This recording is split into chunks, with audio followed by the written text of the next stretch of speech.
नमस्कार मित्रों, द स्वदेश में आप लोगों का स्वागत है। बाहर निकला हुआ हूँ, लेकिन ऐसा में लगा कि आप लोगों से मिल्कीपुर पर चर्चा करना आवश्यक है।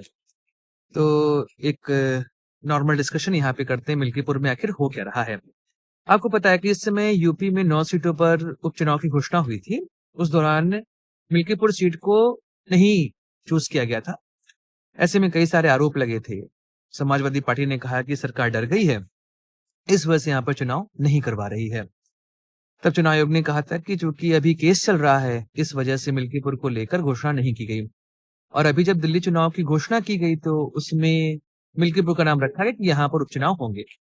वर्तमान स्थिति देखिए, मिल्कीपुर को लेकर जो स्थिति है, इसको एक बात स्पष्ट है कि इस बार योगी सरकार इसको नाक का सवाल बना चुकी है। क्योंकि जिस समय लोकसभा चुनाव हुए थे तो फैजाबाद की सीट भाजपा हार गई थी और यह एक बहुत बड़ा कलंक लगा है भाजपा के ऊपर कि राम मंदिर मूवमेंट से जिस पार्टी का उदय भारत में हुआ, वह पार्टी फैजाबाद की सीट ही हार गई। वो भी कब? जब राम मंदिर का निर्माण हो गया।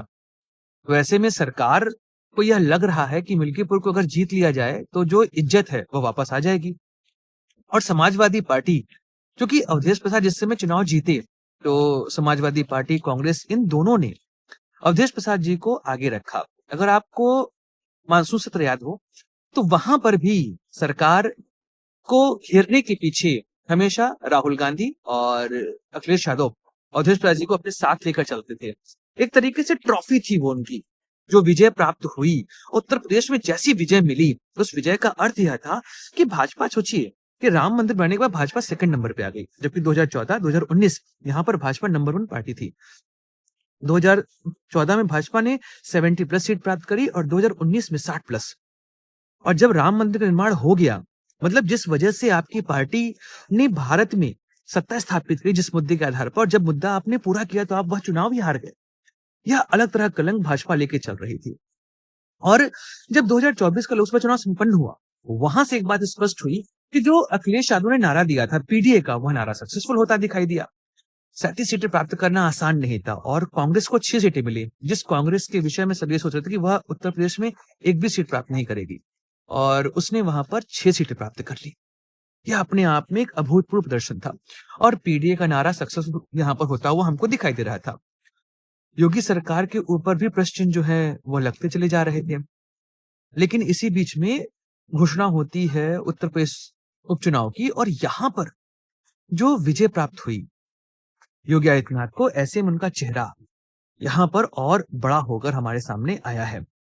साथ ही साथ जो सीट थी उसमें आपने देखा कि संभल की कुंदर की सीट, वहां पर विजय प्राप्त हुई क्योंकि वह मुस्लिम बाहुल्य क्षेत्र है। और इधर हम कटहरी की बात करें, वहां पर भी विजय प्राप्त हुई थी। और इस तरीके से भाजपा वहां पर अचानक से अपने आप को पॉपुलर करते चली जा रही थी। और जिस तरह का प्रदर्शन भाजपा ने वहां पर किया, मतलब उपचुनाव में, वह प्रदर्शन अभूतपूर्व था। और समाजवादी पार्टी के पीडीए का नारा कहीं ना कहीं साइडलाइन होता हमको दिखाई दे रहा था। लेकिन अभी जो स्थिति बनी हुई है मिल्कीपुर की, क्योंकि योगी आदित्यनाथ इसको अपने नाक का सवाल बना चुके हैं, और इधर हम देखें तो जो अवधेश प्रसाद जी हैं, उनके बेटे को टिकट दिया है समाजवादी पार्टी ने। लगातार प्रयास कर रहे हैं। जब उनसे पूछा गया कि क्या स्थिति, तो उन्होंने कहा कि भाई देखिए, हमारा तो परिवार ही राम में है। मेरे दादा, मेरे पिताजी, यहाँ तक कि मेरे नाम में भी राम का ही अस्तित्व है। तो भाजपा के मुकाबले हम राममय ज्यादा हैं। और चूंकि जो मिल्कीपुर की सीट है वह एससी सीट है, ऐसे में यहाँ पर जो समीकरण बन रहे हैं वह समीकरण इस तरीके से हैं कि सपा को सूट करते हैं। अगर हम देखें तो लगभग 3.5 लाख वोटर हैं, उसमें से 1/3 आबादी दलित आबादी यहाँ पर है।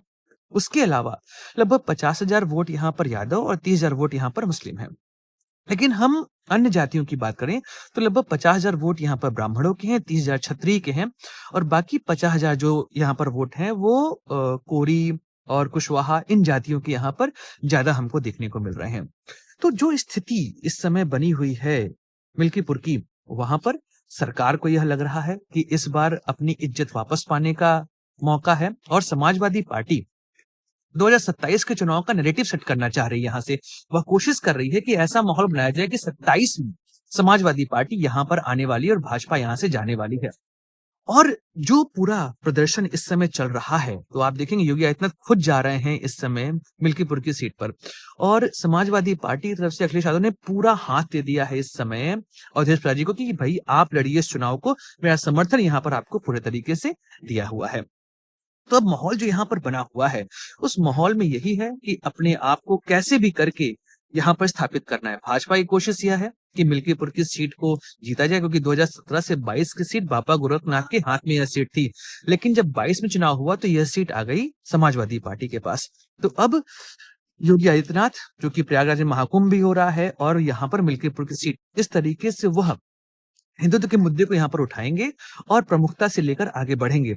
बाकी समय बताएगा कि आखिर इस सीट पर विजय कौन प्राप्त करता है। दोस्तों हम लोग चर्चा करते रहेंगे, मिलेंगे अगली वीडियो में, चर्चा करेंगे किसी और मुद्दे की। को जय हिंद, वंदे मातरम, भारत माता की जय।